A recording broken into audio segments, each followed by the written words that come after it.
run a business, there will always be people who don't pay. And now we have someone from Denmark here who has bought stuff for 25,000 Swedish crowns, which is around $2,500, and have not paid since February. They've been sent plenty of reminders, and they haven't answered me, so now we're going to give them a call. I'm going to show you quite an effective strategy to speak to these people who don't pay. So you kind of work by sending a for and against, kind of like team situation. So let's give this guy a call, see if we can get him to pay. Hi, this is Herman calling from Arborist Butiken. Hello, can you hear me? I can hear you. Great, hi, this is Herman calling from Arborist Butiken. Hello. Hi, how are you? I'm fine, thanks. How are you? Great. Oh, I just wanted to check in because we've sent you a couple of reminders for the stuff you bought us, and my accountant wanted to send the invoice to debt collection today, and I just wanted to check in, and I said let me give him a call first before we do anything. So I just wanted to check on the status of the invoice for the stuff that you bought from us. okay. 'Cause Have you sent some mail? yeah, it's been sent to.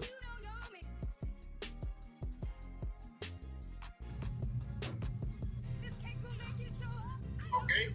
I can send it one more time if you like to. I would like to. Then I check my what's it called? The junk mail. Yeah, I'll check that one. Yeah, I just. My friend. No, it's okay. It's no worries at all. I just sent it now. I figured maybe it's been stuck in the junk mail or something. Just check. I'll check. You can check later as well. No worries at all. I just wanted to call in and check the status. So I'm always butikken i Dynen. exactly, precisely, yes. I got it now. Okay, great. No worries at all. Just glad we got it sorted. Yeah, I'll Great. Thank you so much, and have a great rest of the day and week. yeah, thank you. Thank you. Goodbye.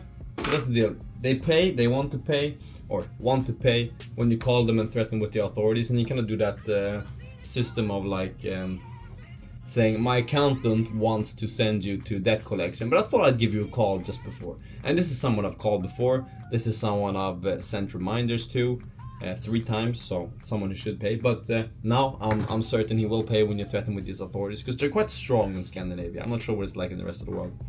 But yeah, now we've gotten that sorted. Quick tip if you have people who don't pay. Alright, so it's 5:15, we're just about to 5:20, we're just about to close up the shop. It's done for the day. We typically close at like 5-ish, but sometimes I'm here, or most of the time I'm here until like 6, but I close the shop so I can get some admin work done. Now, here's the thing. If you sell physical products, digital products in 2024, if you sell anything that's a product in 2024, you may be thinking, email. Why would I send anything with an email? Now, I'm here to tell you that email is probably the most underrated sales channel of all time. No, not of all time, but right now. People are like Google ads, Facebook ads, Instagram ads, but email is such a good marketing channel. So, just as an example, I'll do close up. Just as an example, I've written this now, which is an informational article about crown bracing. I haven't written all of it. AI has helped me a little bit, and then I just make some changes. But we have these new products that are called Cobra crown bracing packages, and this is a brand new product for us, and relatively new product in Sweden. It hasn't been that common in this market.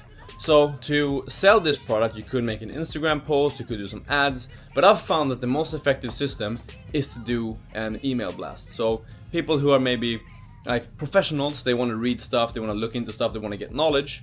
So if you write up an email and send it to them, to all your recipients, I can guarantee your results are going to be so much better, especially if you provide value of some kind. Like if you make it an article, if you make it informational, if you give them some type of value, that's going to be so much better than any ad. You need to sell it to them by providing value and showing how this can be valuable for them. So if you're selling products, do try an email. Now we're going to send this email, then we're going to edit a little bit of a YouTube video, then we're going to have my accountability meeting, which is also the meeting I have with my co-founder for Venture Pals. we're gonna go shopping, we're gonna go home and bake pizza, and then we're gonna be working a little bit on Roomy, which is the other app that I'm working on. Let's get to it.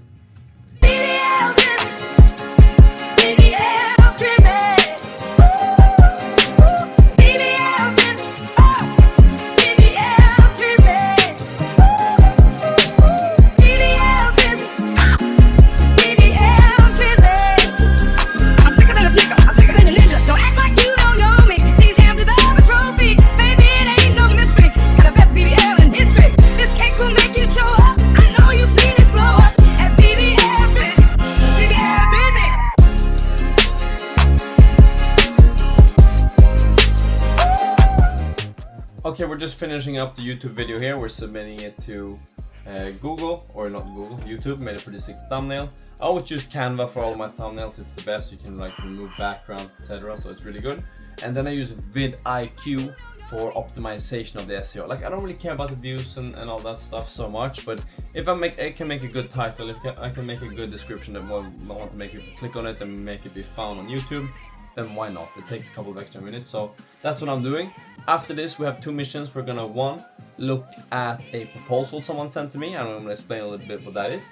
And we're also going to be coding a little bit if we have time. It's about 9:30 right now. We're waking up at 6 tomorrow, so we're gonna try to be in bed by like 11:30, something like that. So see how much we can squeeze in the rest of the evening. But now let's hop into the screen and I'll show you the proposal I got in the office, and we're gonna take a look at one of the things that has come in. And it's someone has requested to, oh here's unsupported.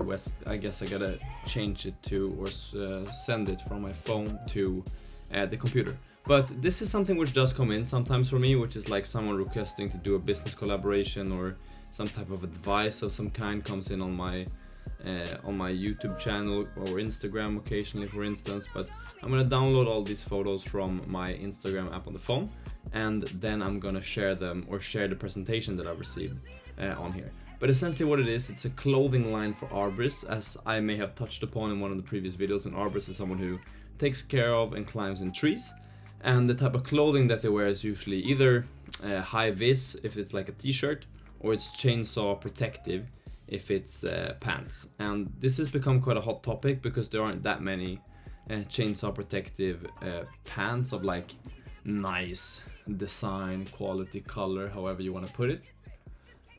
But we're gonna open those bad boys in there, and we're gonna put them in a separate folder, or we'll put them on there, and then we can still see the camera. So the camera, I'm working on the setup. I don't know what this black space is all here, but essentially what it is chainsaw protective pants. As you know, I run arboristbutiken.se, and we're gonna switch this bad boy to English, and I'm gonna show you what they are. Swedish, English, save. If you go here, chainsaw protective pants, for instance, then there are these types of pants that have protection from chainsaw. So if you're using a chainsaw and you cut your pant, it's gonna protect your shins from, you know, getting sliced like meat on a Halloween evening. And what this guy then, that I showed earlier, proposed was a collaboration, or help, or like feedback on one of the ideas that he has. So he kind of wrote a pitch deck for this that he shared with me. So these are the details. You can pause and read if you want to. Not super interesting, but we're gonna take a look at what they are. Let's put them in a folder and call it pitch, like so. Move them in there, and I'm gonna share my kind of live thoughts as I go. So here we have it, Arborist clothing brand concept, the shortened version. Maybe he has a longer version, I don't know, seems like it apparently. And so it's Alexander is his name, and he's pitching for Arborist Butiken, which again in this case is me. So let's see what he has. I think here he has a concept. So for many years now, you can see the market for arborists and forest workers clothing is in stagnation. By saying that, I mean that there are no new movements and no new brands that could add some fresh vibes beyond the form, ordinary rules, and designs we know. This is true. This is kind of what I saw with the rope bag as well, that there's the standard, you know, they're the standard buckets. There's not much innovation. There's not much stuff happening. Like, there are no new brands coming on the scene. It's just the standard big players. And having worked at arborist bidding for a while, I see this. There's not that much new coming. So he's saying that there's the standard type of stuff, with no doubt leading brand owners to, but yeah, the leading brands are leading brands, and then nothing new coming. He wants to create a brand with clear and loud values and a way of thinking that connects arborists and all the tree guys with emotional passion to trees by producing high quality, well designed clothing. First of all, I think this is a red flag. Producing high quality and well designed clothing, everyone wants to do this. Every piece of clothing needs to be well designed and of high quality. There's nothing about this that stands out. There's nothing special about something that's aiming to be high quality and well designed. If that's not your aim, maybe you should be doing something else, I would argue. But be recognizable by different approach and designing patterns. So a little bit of differentiation there by having out of ordinary patterns, I guess. So designing, I think nowadays there's no better way to enter the market than with different approach and designing than we've been seeing so far. I guess, yeah, I think there's two aspects, yeah. I think there's two aspects. Yeah, one which is, yeah, I think this is true. And the other aspect being that to do this, you also gotta create value in some way. There's no point in being different if you're different in the bad way. Like, there might be a reason why these traditional things are working, because they are what's good. So I think if it's gonna be different, yeah, nice patterns and all that is gonna be good, but I think you need innovation to some other degree. Is there some particular problem that people are seeing with the current climbing pants? Is there some particular problem that they're seeing with this bit of kit? For example, like if you take a brand, any brand, Nike for instance, I don't really see how you would enter the shoe market by making different designs than Nike. One, because if they decide to make a similar design, they have an infinitely larger budget and infinitely more wisdom than you have in regards to creating a shoe with a different design. They could do that. Any of the big players which are making arborist pants right now could do that. That's not the main issue. The main obstacle is not not the difference. The main issue is that maybe there are problems, maybe there are quality issues. I know, for example, there are some pants that always break in the same spots. Maybe there are issues in regards to comfort. Maybe there are issues in regards to like climate management. The summer they're super warm, in the winter they're super cold. Maybe there's something like that we could take this approach on, for instance. But I don't think that just having a different design or a different pattern sets you out well enough, because if one of the more established brands chooses to do this, they can crush you in an instant. You need to differentiate yourself in a different way. But market competition. Now, this is very specific as it lists some arborist specific brands. Arbortech, strong position, nice marketing, high quality and value. I guess that's true. They're one of the stronger positions as well. And yeah, they do make high quality products. So yeah, I don't really know what to say in regards to that. And Clogger as well. Yeah, he just lists the different brands that we have right now. So what we should aim to be high value, great marketing, superb ambassador policy. Again, I think this is quite generic. I don't think this is anything of substance that really stands out. Of course you want to be high value. Of course you want to be great at marketing. Of course you want to have a superb ambassador policy. Like, I don't think anything in this pitch stands out particularly. Let's move on. Proposed marketing strategy. UGCs, user-generated content, ARB shows, emotional social media content. Yeah, I like this emotional social media content, like entertaining stuff that triggers feelings, emotions. Documents about arborists, selling stories. This I like. This is something which could provide value. I think a lot of social media doesn't really provide that much value. So it's like, hey, look at our product. Where it could be, hi, laugh at some of our stuff. Hey, be entertained by some of this. Hey, get some knowledge, get some information about this, as opposed to just looking at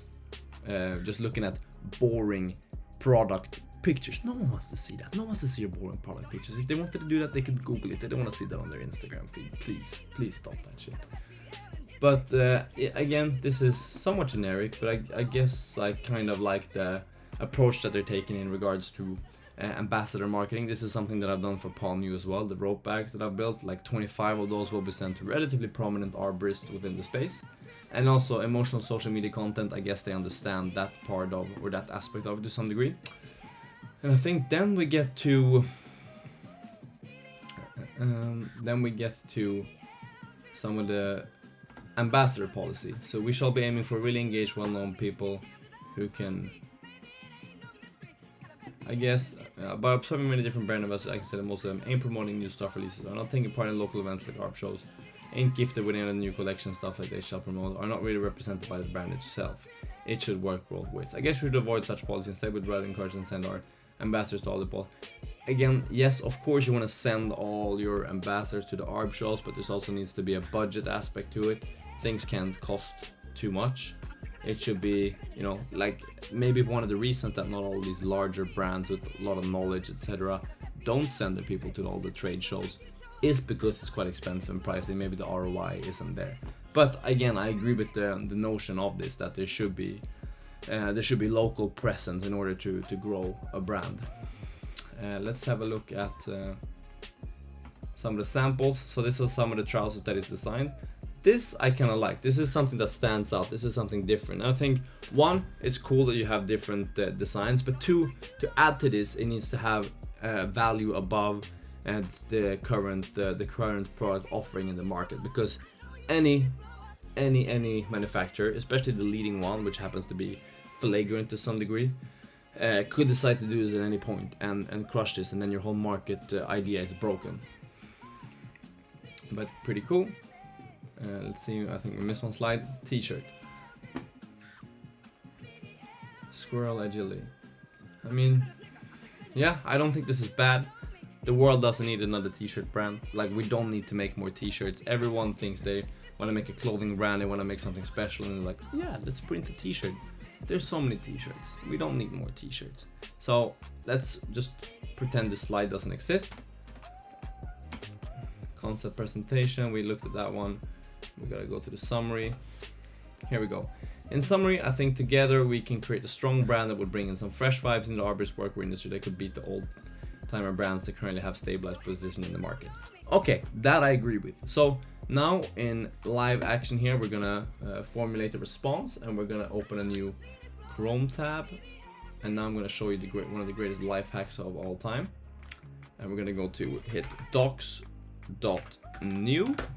like so.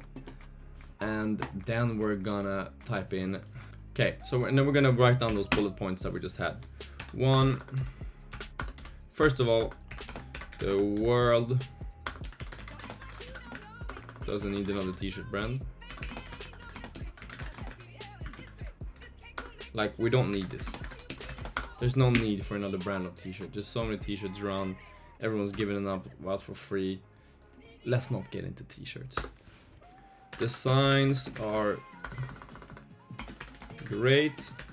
Yeah, but just if your only selling point is a different design, it becomes super easy to copy. And then what else did I have thoughts about? Really,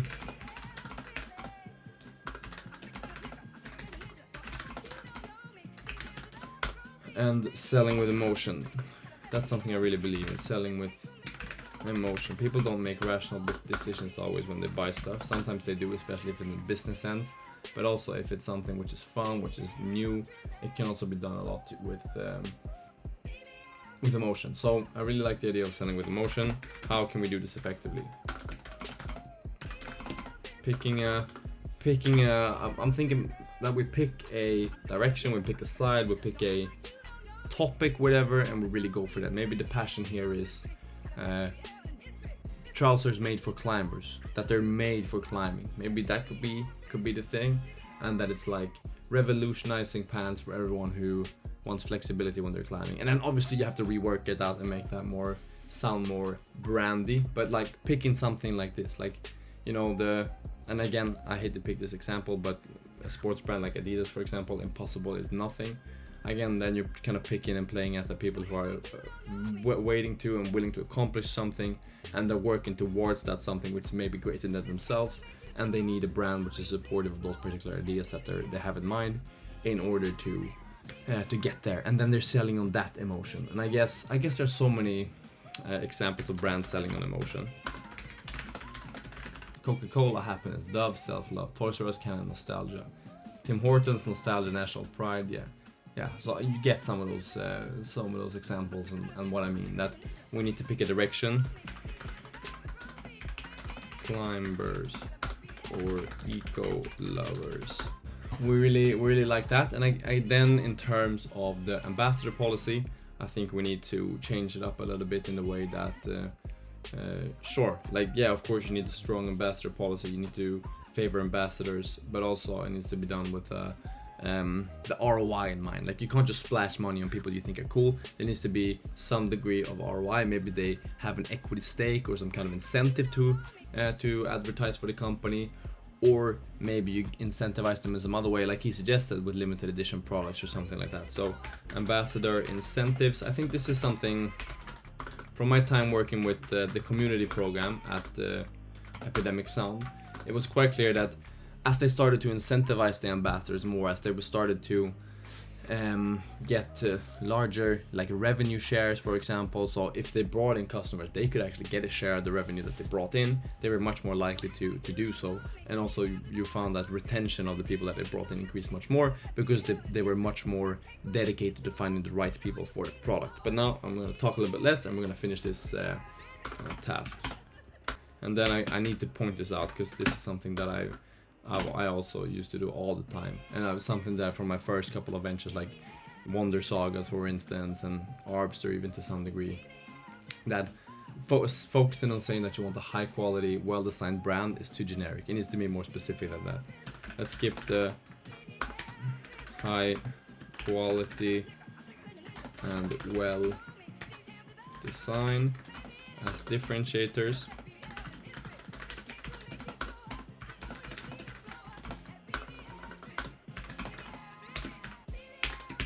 That should be natural. So I think if you have to sell your brand on that, this is high quality, this is differently designed, this is well designed, if those are your differentiators, I think that you've already lost a little bit. I think the differentiators should rather be something else that's more tangible, something you can feel, something you can really tell that this is different based on this. So for example, it could be, let's focus on heat management. Like, maybe can we learn something from pants from another industry about managing body temperature and heat, sweat, maybe flexibility, durability. That's one. And so we're gonna take those things, and we're gonna, is there something else that I thought about? Love the, can we bring in new features? So for example, can we have phone holders? New features, like built-in saw anchoring points, for example. Maybe. Harness attachments for climbing arborists. Can we add like specific phone pockets? Anything which will make these products more specific. Like if you just build another pant, what's gonna differentiate this from any other pant? No, we need some of these new cool things if this were to materialize. Like, can we have phone pockets? Can we have removable, no, they're chainsaw pants, so you can't really remove them and make them into shorts. But can we make them heated for winter, like heating element for winter? So just some unique selling point, if it gets what I mean. So we're gonna copy that, and I think I'm gonna take a call with him as well, just to talk him through these and my points, because maybe it sounds a little bit harsh, but we're gonna take that and we're gonna send them some feedback on the deck. Love the idea and would love to continue exploring.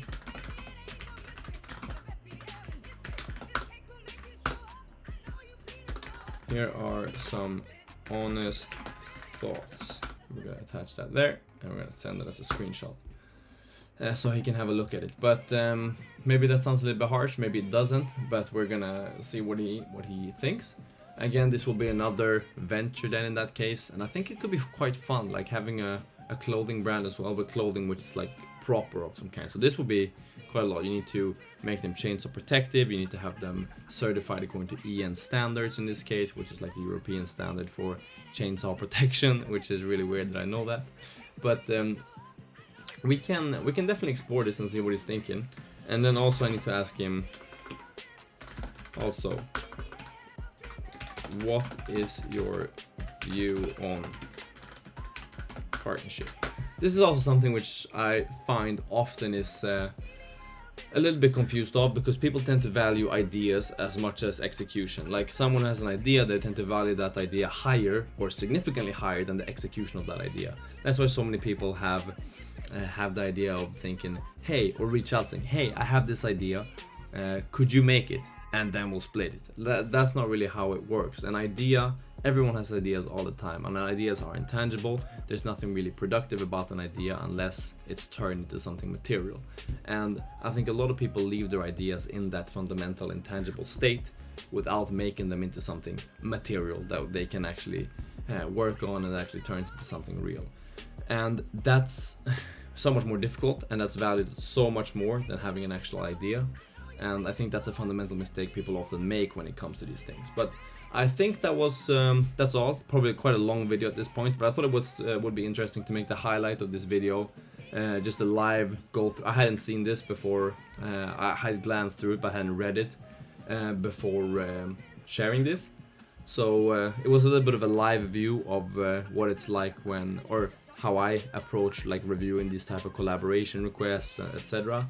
Like, some type of requests will be very unserious in that there's no real, nothing really material to it, but this was actually quite material. He has a good idea, he has an interesting concept, he's a cool guy, he's a great guy, with a lot of social influence, as you can see, quite a big name within the industry, so that's cool. But also at the same time, you always gotta validate these types of things. You gotta give your input, you gotta give your thought, and not jump into something which wouldn't be sustainable and positive for the two of you. But he had, no, I locked my computer, but he had a very tangible idea and had put together a pitch deck. So obviously there's some type of some degree of thought and effort behind this. But very long video, but this is how I kind of approach these things. I hope it was a little bit interesting to get a background view of it. Very technical probably, and very arborist specific, so I do apologize for that. But you can apply some of these principles and some of this like critical thinking, I think, into any venture which you're reviewing or any project which you are reviewing. But that brings me on to another point. Let me explain. Okay, that was a live view of kind of what it looks in, like kind of the process that I have going through when I get a request like this, when I get someone who wants to do like a business collaboration, or someone wants to build an app, someone wants to do whatever. But here comes a quick little rant, or a quick little tip, is that these situations will start to come, and I've noticed this definitely over the last half a year or so. I got a big app project from this type of stuff. I get these types of requests occasionally. I get app requests all the time. But this type of stuff will continue to come in the more you put yourself in these type of situations. So if you start doing things like the rope bag that I did, the apps that I built previously, people will see that and they will start to they will start to want you on their team, which is probably the greatest asset or the greatest thing you can ever have. Because the more people that want you on their team, the more people will start to reach out. And the more people that reach out, the more requests to collaborate, to participate in different ventures you will get. And the more likely the 1, 2, 3, 10 of them will be good. And just how any like investment fund works, you can kind of think of this at the same way as your time. So, for example, if you're a big investment fund, you're YC Combinator, you get thousands and thousands of applications, but maybe 2, 3 every year will be good. 2 or 3 will be fantastic. 1 every 3 years maybe will be, wow, the next, Google, or the next OpenAI, or whatever it may be. And you can kind of view the same like this with your own products. And the more you take and grasp these opportunities and do something with them, like you take something like the rope bag, you take, if you're doing socks, if you're making writing books or whatever, the more those opportunities you do take, the more these are going to come your way in the future. But I'm really sorry about this kind of like I'm tooting my own horn type of content, but I think that's a genuine tip. So make sure to put yourself out there, take as many of these opportunities as you can, and kind of establish yourself out there as one of these people who do know these things, because the more you do, the more practice you will get, and the more you will actually become someone who does know these things. But with that said, thank you so much for watching my long-ass vlog, if you can call it that. I appreciate all of you. If you like this type of content, then feel free to subscribe down below. It's free of charge. bargain. Leave a comment what you want to see in the future, and I'll see you in the next one. Peace.